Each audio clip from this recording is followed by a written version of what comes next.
Have you ever failed on anything or felt like your life was stagnant or you came across a setback and your life is not moving where you want it to go? Perhaps you failed on a project or starting a business, or you failed in a relationship and you felt like you had given it your all and you still don't know what went wrong. Or you always are feeling like the setbacks of life are against you, such that the capacity that you have and the resources that you accumulate do not match what the opportunity requires. I want to tell you first, failure and setbacks are human experiences. Basically, I'm saying we will all fail and we will all undergo setbacks. So the first thing that you must do is to accept that failure is part of the learning process, such that when you fail, then you are not stopped on your tracks, but you can actually continue and continue living your life and trying again.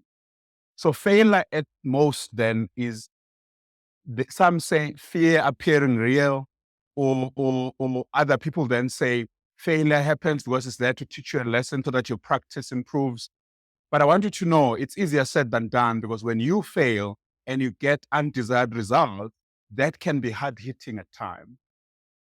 So what do I normally do then as Mnqobi when I come through failure? I go back and always ask myself, why did I fail? The why did I fail, I'm trying to make sense of failure itself in terms of, was there something in my process that was wrong, or in my preparation that was wrong, or the timing itself that was wrong? Why am I experiencing this setback?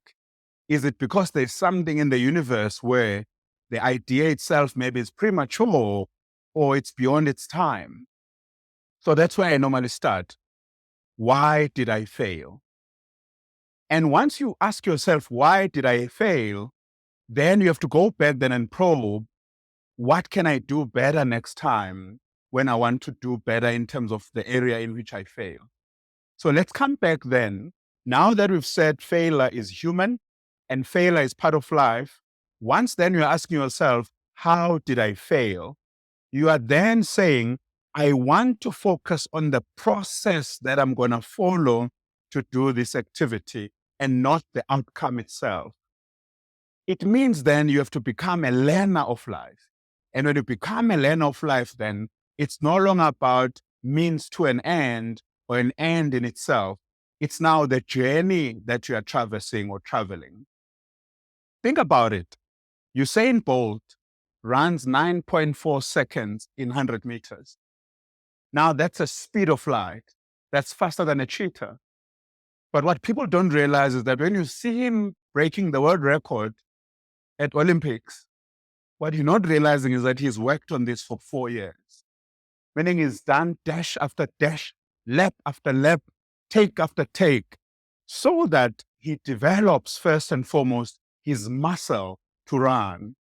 So often people fail because you haven't developed the muscle that the journey is going to require. Because then if I say, let's climb a mountain, and you start then breathing and struggling with breathing, and your muscles are locking and therefore you're exhausted, then it means failure was as a result of your preparation, because you haven't developed what it takes for you then to make it. The second thing then is that now that Usain Bolt is doing these dashes and running, the other thing also Usain Bolt must do is that he must time his runs. He must know off the blocks, what are the things that I must do that will give me a good start. So failure then often happens because we are not strong in our starting. Strong in your starting then means preparation, zoning in, wusa, being present, eureka, right now. Sometimes then we fail because we didn't even realize we had started. We're not intentional about starting. We're not in the now. Being in the now means you wait for on your set, get ready. And when that gun shoots, you give it your all, because how quick off the block you are and how strong off the block you are will determine how strong you start. So failure and setbacks also then require you to be a strong starter all the time. And strong starting means start with heavy resources, start with heavy mindset, start with heavy preparation, start with heavy coaching, start with heavy everything. Your life depends on it. The third thing that Usain Bolt then will do when you see him in terms of how then he runs is that he competes with himself. He's not looking at the person next to him. Also, then, what it means is that often we fail because we are busy wondering and worrying about those that are next to us on the next lane. Why are you even worrying about that person? Because you don't know what it took for them to get here. You don't know how much they've been at it. What if you are dealing with someone that is a master and a pro at this thing, or someone who's received more support than you at that point, and then you fail and then you never come back? No, you are competing with yourself. What it means then is that each run that you are taking, each anything or attempt that you're doing, you want to make sure that you get it right the first time consistently enough. Because it's not the intensity that will make you succeed. It's consistency. Coming back at it again, back at it again, back at it again. Remember, there's a difference between running a dash, which is 100 meters, than running a marathon. A sprint and a marathon are not the same. You want to first develop then the muscles, compete with yourself so that you are never a mediocre or accepting standards that are not enough, and keep pushing. And I want then for you to understand also we fail because we are hard on ourselves. Now I want you to now accept and say this with me. I did the best I could. Because sometimes we fail because we are hard on ourselves. I've been speaking for 23 years, and at times I'll prepare what to say on my slides and even in my thinking and mental prep work. As soon as I'm off the stage, my mind is the first one to say, but you didn't mention that, but you didn't say that. So I must say what?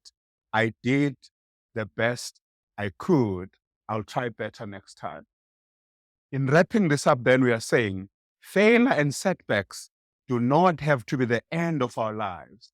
In fact, failure and setbacks should be the beginning of our lives as victors, as conquerors, because you are developing the muscle, you are preparing yourself to get there, you are dashing out in terms of starting strong, but also you are competing with yourself. And then you are saying every experience then must be there to teach me to get better at things. Once that attitude happens, then you start embracing failure. When someone says, I'm dumping you because you're not a good listener, you're not a good communicator, you are selfish, you're not listening to me, you won't fight them. You'd have to ask them and say, give me that feedback. Why? You know, failing at this means you did something that you need to improve. Also, when you're starting a business and it falls face down or face flat, you'd have to accept that and say, what did I do wrong here? Or how did I fail? You may find then that you were investing in the wrong things, or you didn't invest back in your business, or didn't invest in yourself, or you didn't learn that thing that you needed to learn. Or sometimes you even fail in your parenting and often find that maybe you were too hard on yourself, or you're not being honest with the things you're limited on. Because remember, lifelong learning is what will assist you with life experiences and fear and setbacks and failure. Because after all, our lives are sort of an ongoing journey. Someone used to say, I can, which is a constant and never stopping improvement. So you are constantly improving, constantly working on yourself, constantly working on things, and you are deliberate about your standards and moving. Because after all, the muscle gets better. It's painful, I must say, easier said than done. But as they normally say, no pain, no gain.